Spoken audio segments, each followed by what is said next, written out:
여러분 안녕하세요. 놀토끼입니다. 오늘로 저는 임신 20주 6일이 되었습니다. 이제 임신 기간의 딱 절반이 지났는데요. 정말 시간이 느리게 간 것 같은데 이렇게 돌아보니 또 빨리 간 것 같기도 하고 임산부의 시간은 참 느리게도 또 빠르게도 지나가는 것 같습니다. 그리고 며칠 전에 제가 드디어 포도의 성별을 알게 되었습니다. 뉴질랜드에서는 한국처럼 자주 초음파를 봐주지 않아서 성별을 20주 초음파에서야 알게 되는 게 일반적이에요.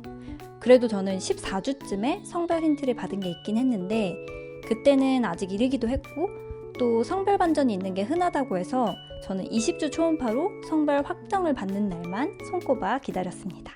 근데 그러는 동안 너무 궁금한 나머지 인터넷에 나와 있는 성별을 예측하는 방법들을 찾아봤는데 외국에서만 하는 그런 방법들도 좀 있는 것 같더라고요. 그래서 오늘은 여러분과 외국에서 아기의 성별을 예측하는 방법을 공유해 보려고 이렇게 영상을 찍게 되었습니다. 물론 한국과 겹치는 것들도 조금 있긴 하지만 그래도 재미삼아 참고만 해주시면 좋을 것 같아요. 그리고 이 영상 끝에는 포도의 성별을 깜짝 공개하는 영상도 있으니까 끝까지 함께 시청해주세요. 그럼 시작해볼까요? 먼저 임신 후 증상들을 토대로 태아의 성별을 확인하는 리스트가 있더라고요. 그래서 그 리스트를 여러분과 함께 공유를 해볼까 합니다. 이 리스트에 있는 문항들에 맞춰서 저도 포도가 아들일지 딸일지 함께 예측을 해볼게요. 먼저 첫 번째, 임신 초기에 입덧이 없다면 아들, 있다면 딸. 저 같은 경우에는 임신 초기에 입덧이 있었습니다. 임신 5주 차쯤에 평소에 먹던 시리얼을 먹으려는데 우유 냄새가 너무 역하게 느껴지는 거예요. 상한 것도 아닌데. 그래서 이런 게 바로 입덧이구나 하고 처음으로 느꼈고 그 후로 한 12주까지 입덧이 지속되었습니다. 그러니까 첫 번째 문항은 딸의 한 표를 주도록 하겠습니다. 그리고 두 번째, 아기의 심장 박동수가 140bpm 아래면 아들, 140bpm 위면 딸. 첫 초음파를 봤을 때 포도의 심장 박동수는 141bpm이 나왔습니다. 그 후 12주 초음파에서도 165bpm이었어요. 그러니까 이것도 딸로 예측이 되네요. 세 번째, 배가 농구공처럼 보이면 아들, 수박처럼 보이면 딸. 근데 이거 너무 대답하기가 어려운 게 농구공이랑 수박이랑 모양이 좀 비슷하지 않나요? 둥글둥글하고? 그래도 굳이 차이를 찾아보자면 농구공이 좀 더 동그랗고 수박이 약간 타원형인 느낌? 저는 농구공에 좀 더 비슷하지 않나 한 표를 던져봅니다. 농구공처럼 보이니까 이건 아들. 네 번째, 짜고 신 음식이 먹고 싶으면 아들, 달달한 음식이 먹고 싶으면 딸. 저는 임신 초기에 식초가 듬뿍 들어간 냉면, 그런 신 음식이 엄청 땡겼어요. 그리고 원래 단 걸 좋아하는데 단 게 또 별로 먹고 싶지 않더라고요. 그래서 정말 신기하다 하고 생각을 했던 게 기억이 납니다. 임신 중기에 들어선 지금은 뭐 그냥 다 먹죠. 뭐가 됐든. 그러니까 이거는 아들의 한 표인 걸로. 다섯 번째, 고기나 치즈 같은 단백질이 땡기면 아들, 과일이 땡기면 딸. 이건 저는 과일이었습니다. 멜론이랑 수박을 특히 달고 산 것 같아요. 원래도 좋아하는 과일들이긴 했는데 특히 임신 초기에 더 많이 먹었던 것 같아요. 그래서 딸의 한 표. 여섯 번째, 몸에 털이 빠르게 자라면 아들, 느리게 자라면 딸. 생각해보면 임신을 하고 제가 눈썹을 뽑는 주기가 조금 길어진 것 같아요. 다른 곳은 제모를 하지 않아서 모르겠지만 눈썹 털을 생각해본다면 이것도 딸에 해당이 되겠네요. 일곱 번째, 임신 후 감정 기복이 심하지 않으면 아들, 심하면 딸. 저는 여러분께서 아시다시피 7년을 아기를 기다렸고 난임의 기간이 너무 길었기 때문에 오히려 임신을 하기 전에 감정 기복이 심했던 것 같아요. 그래서 임신을 한 후로는 세상이 너무 아름답게만 보여서 감정 기복이란 걸 느낄 틈이 없는 것 같아요. 그냥 너무 행복해요. 그래서 감정 기복이 심하지 않기 때문에 아들의 한 표입니다. 이렇게 제가 외국 웹사이트에서 본 리스트는 끝입니다. 이걸로만 보면 7개 문항 중 4개가 딸, 3개가 아들로 나왔네요. 이번에는 한국에서도 굉장히 잘 알려진 방법이죠.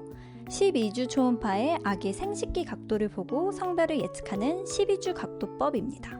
영어로는 넙 theory라고 불리는데 다른 방법들보다는 꽤 신빙성이 있는 방법이지 않나 하고 생각을 합니다. 저는 반지점, 중국 황실 달력 뭐 이런 거 말도 안 된다고 생각을 하기 때문에 해볼 생각도 하지 않았는데 이 12주 각도법은 연구에 의하면 12주쯤에는 68%의 정확도를 그리고 14주에는 98%의 정확도를 띈다고 합니다. 그럼 이 12주 각도법을 어떻게 보는 것이냐? 12주쯤 초음파로 아기의 옆모습을 보면 다리 위쪽으로 생식기가 보이겠죠? 그럼 그 돌출된 생식기의 각도를 보고 척추를 기준으로 30도 이상 솟아있으면 남자아이, 30도 이하 또는 많은 경우에 척추와 일직선으로 평행을 이루면 여자아이의 확률이 높다고 합니다. 여기서 잠깐! 어떻게 여아에게 돌출된 성기가 있냐 싶으신 분들이 계실 것 같은데 이건 저도 임신 전에는 몰랐던 사실이에요.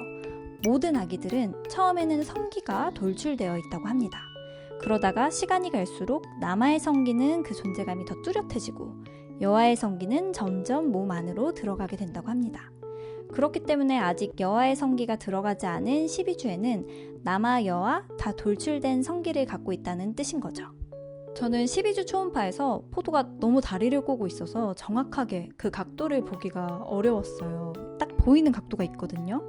그래도 동영상 찍은 거를 정말 나노 단위로 보다가 캡처를 딱 해서 맘카페에 올려봤어요. 근데 한국 맘카페에는 가면 이제 유명한 고수님들이 계시거든요. 그래서 이분들께서 판독을 해주시는데 정말 열정적이시고 또 대부분 다 맞추시더라고요. 그래서 저도 기대를 하고 사진을 올려봤는데 많은 분들께서 외국에서 찍은 초음파라 그런지 너무 처음 보는 각도라 보기가 어렵다는 의견이 많았어요. 어떤 고수님께서도 초음파 사진을 보고 좀 어렵다고, 근데 만약 길게 돌출이 되어 있으면 조심스럽게 남아있지 않을까 추측한다고만 남겨주셨어요. 그래서 저랑 신랑은 포도는 아들이겠구나 하고 처음에는 아들로 좀 생각을 많이 했던 것 같아요. 그 다음 성별 예측 방법은 바로 skull theory입니다. 이건 한국에서는 거의 모르시는 theory인 것 같아요. 외국에서는 넙 theory만큼은 아니지만 그래도 꽤 많은 사람들이 믿고 해보는 방법인데 말 그대로 초음파를 보고 아기의 두개골 그리고 얼굴뼈의 모양과 사이즈를 토대로 성별을 예측하는 방법입니다. 이건 사진을 보면서 설명을 해드릴게요. 첫 번째로 이렇게 초음파상으로 아기의 이마뼈가 눈썹쯤에서 끝나면 딸, 조금 더 낮게 내려오고 경사가 좀 더 져 있으면 아들이라고 예측을 한다고 합니다. 포도는 눈썹 뼈 쪽에서 이마가 끝나고 경사가 좀 덜 진 것 같아요. 그래서 이걸 토대로 본다면 딸의 한 표. 두 번째로는 두상 위쪽이 뭉툭하고 크면 아들, 동그랗고 위쪽으로 가늘게 되면 딸이라고 본다고 합니다. 포도의 12주 초음파 때 사진을 보면 확실히 위로 갈수록 동그랗게 가늘어지죠. 그래서 이걸 토대로 보면 또 딸의 한 표. 세 번째로는 턱뼈가 각지면 아들, 동그라면 딸이라고 해요. 이건 솔직히 잘 모르겠네요. 초음파가 확실하게 보이지가 않아서 그래서 이건 그냥 패스하도록 하겠습니다. 아무튼 이 skull theory에 의하면 남자아이의 두상은 확실히 더 각이 져 있고 조금 우직한 느낌이 드는 반면에 여자아이의 두상은 조금 더 동그랗고 얄쌍한 느낌이 있다고 보면 될 것 같네요. 마지막으로 봐볼 방법은 이것도 역시 한국에서도 알려진 방법이죠. 베이킹소다 젠더 테스트입니다. 아침 첫 소변을 베이킹소다와 섞었을 때 화산처럼 이렇게 거품이 보글보글 끓으면 아들, 또 아무 반응이 없으면 딸이라고 합니다. 이건 직접 제가 해보도록 하겠습니다. 먼저 컵 한쪽에 베이킹소다 2스푼 정도를 넣고 또 다른 컵에는 소변을 받아줍니다. 그리고 베이킹소다가 있는 컵에 소변을 부어줄게요. 저는 별로 아무 반응이 없네요. 다른 분들 거 보면 막 뽀글뽀글 올라오더라고요. 그래서 베이킹소다법으로 본 포도의 성별은 딸로 볼 수 있겠습니다. 이렇게 외국 산모들에게 알려진 성별 예측법 소개를 해보았습니다. 사실 같이 임신한 임신 동지가 젠더 프레딕션 킷이라는 게 있다고 알려줬어요. 이런 게 있는 줄 몰랐는데. 근데 광고를 보니까 90% 정확도를 자랑한다고 하더라고요. 근데 이게 가격이 90불이나 하더라고요. 꽤 비싼 테스트인 거죠. 그래서 너무 신기해서 이 테스트를 사서 하는 걸 여러분께 보여드릴까 했었는데 후기를 찾아보고 읽어보니까 틀렸다는 사람이 거의 반이더라고요. 그래서 역시 생돈 쓰지 말고 그냥 20주 초음파를 기다리는 게 답이다 하고 저는 결론을 내렸죠. 근데 저런 테스트도 외국에는 있다는 거 여러분께도 알려드립니다. 참고로 제가 앞서 언급한 모든 방법들은 과학적으로 입증된 방법들이 아니고 말 그대로 theory, 속설일 뿐이니까 너무 신봉하실 필요는 없는 것 같아요. 그리고 사실 임신하기 전부터 저는 개인적으로는 선호하는 성별이 있긴 했는데 포도의 태동을 느끼기 시작한 후로부터는 저는 진짜 너무 많이 회개했습니다. 이렇게 꼬물꼬물 움직이고 살아있는 소중한 내 아가가 성별이 무엇이 중하겠습니까 정말.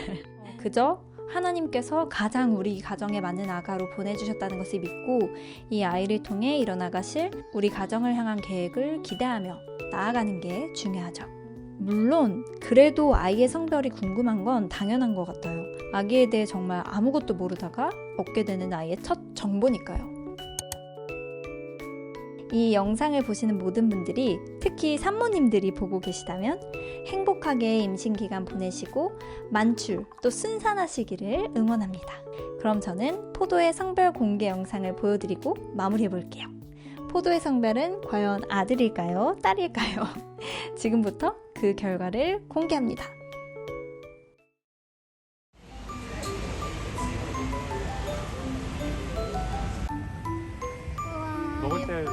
먹을 때 룸 템퍼처 놔뒀다가 먹어야 되는데. 오케이. 아 예뻐.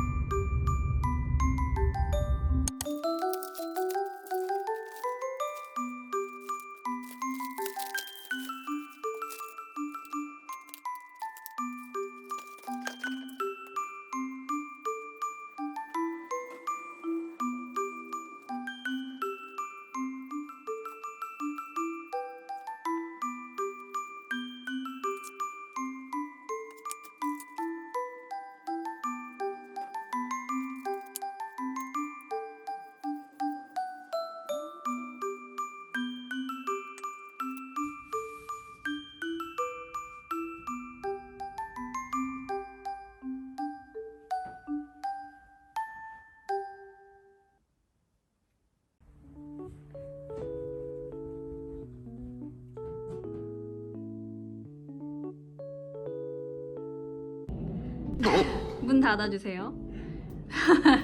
강도 같지 않아? 나 지금 옷 다 검은색이라 빈디 장수가 되게 칼가지고 있으니까. 왜 떨리지? 저는 젠더를 알고 있는데 오빠는 모르고 있어요. 자, 저희의 케이크를 먼저 이렇게 좀 보여드릴게요. 러브 포도. 포도가 보라색이라 이렇게 연보라색으로 부탁을 했습니다. 과연 포도의 성별은 무엇일지 드디어 케이크 커팅식을 해보도록 하겠습니다. 이렇게? 몰라. Up to you, baby. 어차피 한 번 자르는 순간 보일걸요? 안에 진짜? 색깔이? 그런가? 핑크 아니면 블루. 오, 케이크가 안 보여. 오. 떨리지? 그렇게 조그맣게 자른다고요? 그러게. 잘못 잘랐어. 왜? 완전히 It's okay, honey. We're gonna eat it anyway. 올려버리는 거야 위로. Okay. 올라가라. 올라오고 있어. 조심해, 떨어지지 말고. 색깔 나왔어? I think so. 색깔 나왔어? I think so. 나 보기만 되는 거야 이제? I think so. 색깔 나왔어? I think so. 여기 딸! 딸이야? 대박. It's so cute. 딸이야 딸. 케이크 Father and daughter. 오빠. 어떡해. 나가면 텐데 첫째 딸. 어떻게 눈이 닮아야 되는데? 근데 뭐 안 보여. 뭐야? 그게 이렇게 다리 엉덩이 밑에서 찍은 건데 이 미사일이 없잖아. 아무것도 없어. 근데 미사일 뭐가 아무것도 모르겠는데. 오빠. 이게 엉덩이. 우리 딸이야. 딸이가? 야, 너무 이게 뭐야?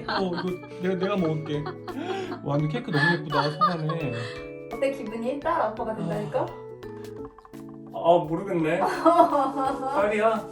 We can never let it 이쁜 공주님 나오겠네. 축하해. 축하해. 아빠 된 거. 아, 진짜 고마워. 딸아빠 된 거.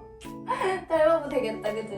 너 왜 눈물 날 것 같지? 아니야. 누나 어땠어 누리? 선생님 뭐라고 했어 누리한테? 나보고 뭘 것 같니? 그래서 내가 I think it's a girl 이랬어. 그랬더니 You're right 이러는 거야. 그래서 내가 우리 딸 되게 누리 딸 진짜 나는 딸을 원해. 딸 원했지. 포도가 아들이면은 아들이 좋았겠다고 말했겠지만 나는 딸을 원했어. 너 딸이야. 포도야 사랑해. 너무 고마워. 빨리 나. 딸이야 딸이야. 자 이제 쇼핑 타임.